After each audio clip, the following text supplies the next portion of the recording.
it's serendipitous, but it's not the same thing. So one thing I give Nirav a lot of credit for is when he was gearing up to come back. So this was, January, February of last year.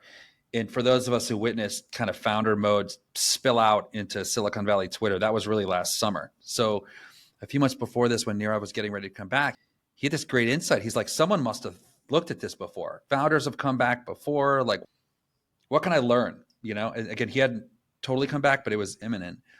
And he came across this author, a consultant named James Allen, wrote this book called The Founder's Mentality.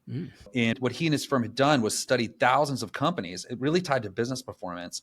And they had isolated like the 8% of businesses that just really show long-term success that are founder-led, or founder preserved, like the founders on the board and closely involved.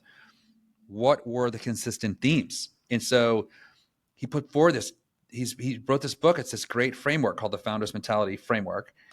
And so Nirav, again, people underestimate this move. He just sent him a cold email on LinkedIn. He didn't know him, didn't have any connections to him. Just said, hey, I'm a founder. I'm taking the helm at my company again. I wonder if you'd be willing to talk to us. Your book's great.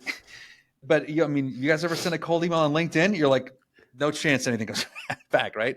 So anyway, they made this great connection. And so he's actually, James Allen, Jimmy, has actually been great with the leadership team here and has really helped us think about how to apply some of the learnings. And so the book is worth getting, but I'll kind of go, there's 3 kind of core principles that underneath each of them has different ways of thinking about how to operationalize these. There's this idea of insurgency, which gets to the importance of having a really bold mission and a big horizon for what you're doing. So most of my career, I've tried to work for companies with a big mission, something that's simple and can speak a lot. And he identifies founders kind of have this innate, they started a company over an idea. So how can they channel that back into this? The second one is called this Frontline Obsession, which I found to be really useful when you look at operational decisions.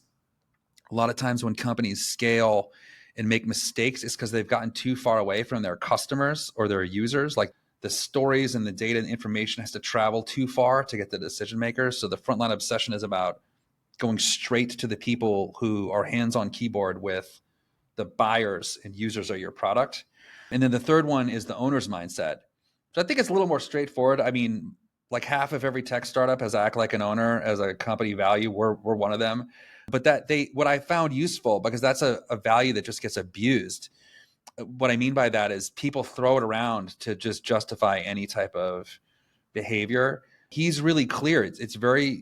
He really sharpens it where it means having a strong focus on cash, having an aversion to bureaucracy, and having a bias to action. And I find those are better crystallized definitions of what act like an owner means. Because again, I've worked with a lot of founders want everyone to think like they're a founder or an owner, but it just gets kind of tossed around to say you're not doing what I want you to do.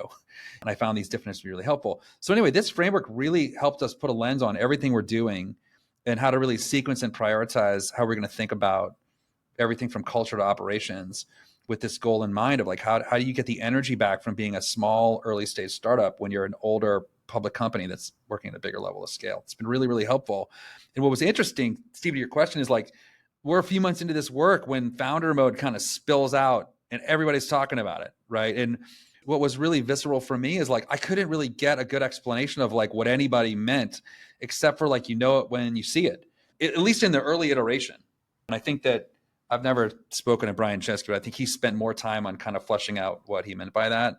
But early on, it was just a lot of tweets I'm in founder mode, I'm in founder mode, I'm in founder mode. And I was like, what? Any founder that's tweeting they're in founder mode every day is not really in founder mode. They're just tweeting it out.